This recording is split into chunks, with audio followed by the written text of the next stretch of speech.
سارے دین کا مدار تیری اپنی نماز پر ہے، اس لیے کہ بات حق ہے، من اقامها فقد اقام الدین، جو نماز کو اس طرح پڑھ لے جس طرح پڑھنے کا حکم ہے۔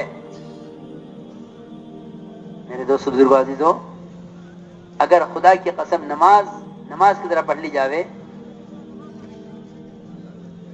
تو دین کے کسی شعبے کا کوئی حکم ٹوٹ نہیں سکتا، یہ یقینی بات ہے۔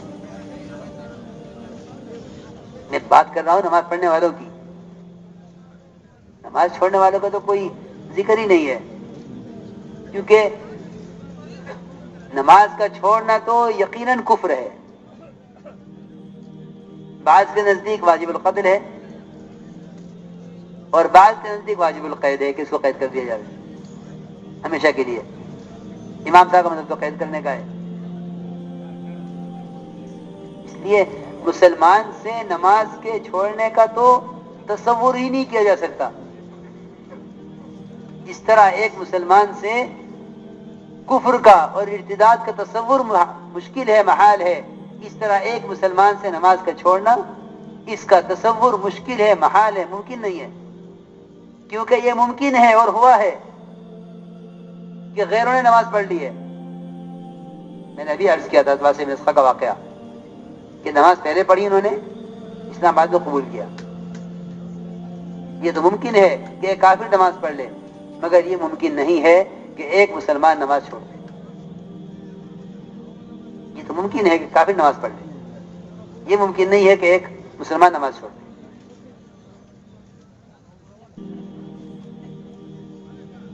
تو میں تو عرض کر رہا ہوں نماز پڑھنے والوں کی بات ہو رہی ہے کہ نماز پڑھنے والوں کی بے دینی کا کیا سبب ہے، کہ نماز پڑھنے والوں کی بے دینی کا سبب ان کی نماز کی خرابیاں ہیں۔ کبھی نہیں غور کیا اس پر، کبھی غور نہیں کیا اس پر۔ میں جو عرض کر رہا تھا شروع سے کہ دعوت اور عبادت کا جمع کرنا اصل ہے۔ جمع کرنا یہ نہیں ہے کہ نماز پڑھ لی، بلکہ ابن عباس اور عبداللہ ابن مسعود دونوں کا قول ہے کہ جس شخص کی نماز اس کو منکر سے نہیں روکتی، اس کی نماز اس کو اللہ سے دور کرتی رہتی ہے۔ نماز اللہ کے قرب کا سبب ہے، مومن کی معراج ہے۔ یہ کیسے ممکن ہے کہ نماز اللہ سے دوری کا سبب بنے؟ اس سے زیادہ قرب کا تو کوئی موقع نہیں ہے، تو مومن کی معراج ہے۔ اللہ مجھے معاف فرمائے، کیا نماز پڑھنے والوں کی نماز اور کیا نماز پڑھنے والوں کی نماز۔ صلو کما رأیتمونی اصلی، صرف ایک نماز کو نمونہ بنایا گیا ہے، صرف ایک نماز نمونہ ہے، باقی خدا کی قسم کسی کی نماز نمونہ نہیں ہے۔ صلو کما رأیتمونی اصلی، کہ نماز اس طرح پڑھو جس طرح مجھے پڑھتا ہوا دیکھ رہے ہو۔ صحابہ کرام نے آپ کی نماز کو جس طرح دیکھا اس طرح نقل کر دیا۔ اس لیے حدیث میں آتا ہے کہ جو شخص رکوع سے اٹھنے کے بعد اپنی کمر کو سیدھا نہ رکھے، اللہ اس کی نماز کی طرف نظر اٹھا کر نہیں دیکھتے۔ صحیح حدیث ہے، من لم یقم صلبہ بین الرکوع والسجود لم ينظر اللہ الی صلاتہ، کہ اللہ اس کی نماز کی طرف نظر نہیں اٹھا کر دیکھتے کہ یہ کیا کر رہا ہے۔ میرے دوستوں میں عرض کر رہا، دین کا کمال نماز کے کمال میں ہے، دین کا کمال نماز کے کمال میں ہے کہ اپنی عبادات کے اندر کمال پیدا کرو۔ ایک جگہ اجتماع تھا، ہمارا وہاں جانا ہوا، جوڑ تھا سنا پرانوں کا۔ اب میں نے نماز کے بعد، مغرب کی نماز کے بعد بیان تھا، 2 رکعت سنتیں پڑھی، 4 رکعت اوابین پڑھی۔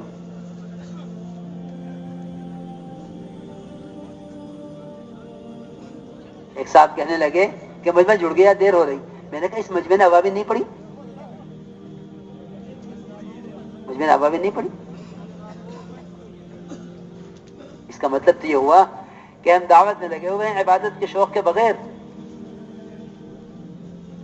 یاد رکھنا یہ بات کہ اگر اس کام سے عبادت کی لذت محسوس نہیں ہوتی تو استدراج کا خطرہ ہے. اگر دعوت سے عبادت کی لذت حاصل نہیں ہوتی اور عبادت کا شوق نہیں پیدا ہوتا تو استدراج کا خطرہ ہے. کیونکہ دعوت سے جن عبادات میں کمال پیدا کرنا تھا یہ دعوت کے لیے ان عبادات کے ساتھ کھیل رہا ہے. جلدی جلدی نماز پڑھو، مشورہ کرنا ہے، جلدی جلدی نماز پڑھ لو، پھر بیان کرنا ہے. اس کی نماز اس کو میں دے کے ماری جاوے گی میلے کپڑے کی شکل میں. اس لیے کہ عبادت کا استخفاف کفر ہے. کفر، عبادت کو ہلکا سمجھنا کفر ہے. کفر ہے عبادت کو ہلکا سمجھنا کفر ہے.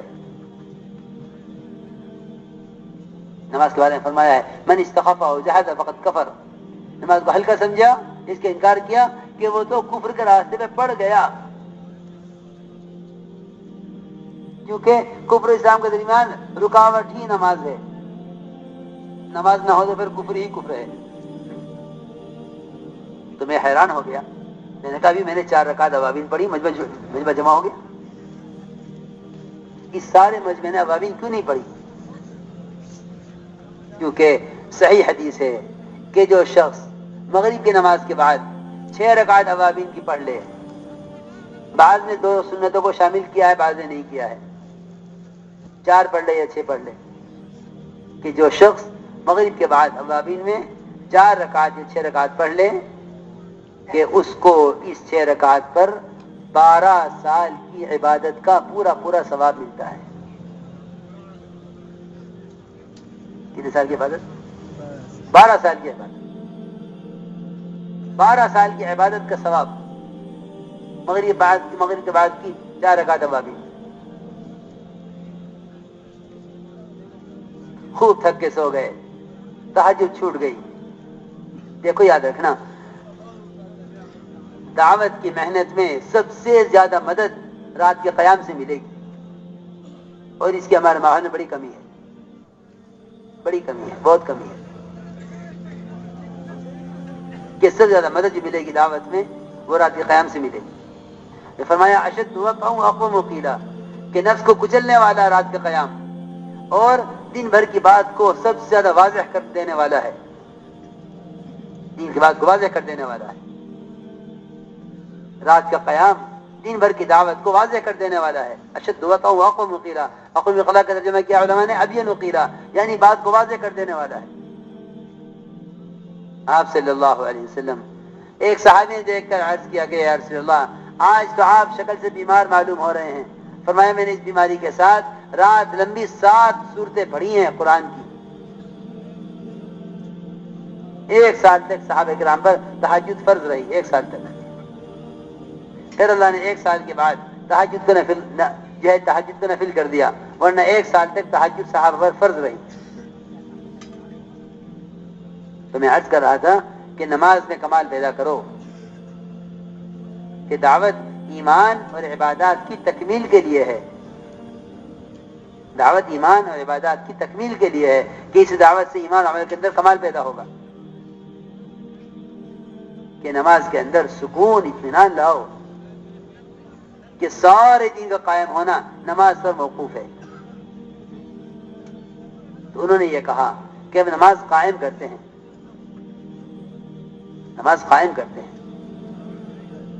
اور زکوٰۃ ادا کرتے ہیں. ہمارے لیے ایسا فرماتے تھے اگر مسلمان صحیح طریقے سے زکوٰۃ ادا کرنے پر آ جاوے تو یہ زکوٰۃ کی برکات کو برداشت نہیں کر سکتا. اتنی برکتیں ہیں زکوٰۃ کی، اتنی برکتیں زکوٰۃ کی. ادا تو بیچارہ کرتا ہی نہیں ہے، کیونکہ ادا تو جب ہو جب یہ مستحق کو تلاش کر کے زکوٰۃ اس تک پہنچاوے. سمجھتے تھے کہ زکوٰۃ دینے والے کو چاہیے کہ مستحق کو اس طرح تلاش کرے جس طرح ایک آدمی وضو کے لیے نماز پڑھنے کے واسطے وضو کے لیے پانی تلاش کرتا ہے، کہ اس طرح زکوٰۃ دینے والا مستحق کو تلاش کرے، اس طرح نمازی آدمی وضو کے لیے پانی تلاش کرتا ہے. اس لیے میرے دوستو عزیزوں، زکات کو صحیح مصرف پر لاؤ. زکات صحیح مصرف پر آئے گی تو زکات کی برکتیں اتنی ہوں گی کہ زکات دینے والا ان کو برداشت نہیں کر سکتا. زکات دینے والوں کو برداشت نہیں کر سکتا. اس لیے حیرت کی بات بتاؤں کہ لوگ زکات کا جو مال کا میل نکلا ہے اس کو تو خرچ کرتے ہیں خیر کے کام پر, اور جو زکات دے کر مال پاک کیا ہے اس کو خرچ کرتے اپنی خواہشات پر. حالانکہ مال کا سب سے پہلا مصرف وہ اللہ کا دین اور اللہ کے دین کے تقاضے ہیں. صحابہ اکرام کو اس کا عادی بنایا گیا تھا کہ ان کے مال کا سب سے پہلا مصرف وہ اللہ کے دین کے تقاضے تھے. اس لیے میرے دوستوں بزرگوں, میں عرض کر رہا تھا کہ انہوں نے کہا کہ ہم زکوٰۃ ادا کرتے ہیں اور رمضان کے روزے رکھتے ہیں اور بیت اللہ کا حج کرتے ہیں. آپ نے فرمایا یہ 5 باتیں تھیں ان کے اندر جن پر وہ عمل کرتے تھے. پھر انہوں نے کہا کہ 5 باتیں ہمارے اندر وہ ہیں جو ہمارے اندر زمانے جاہلیت سے تھی, ہمارے اندر زمانے جاہلیت سے ہیں.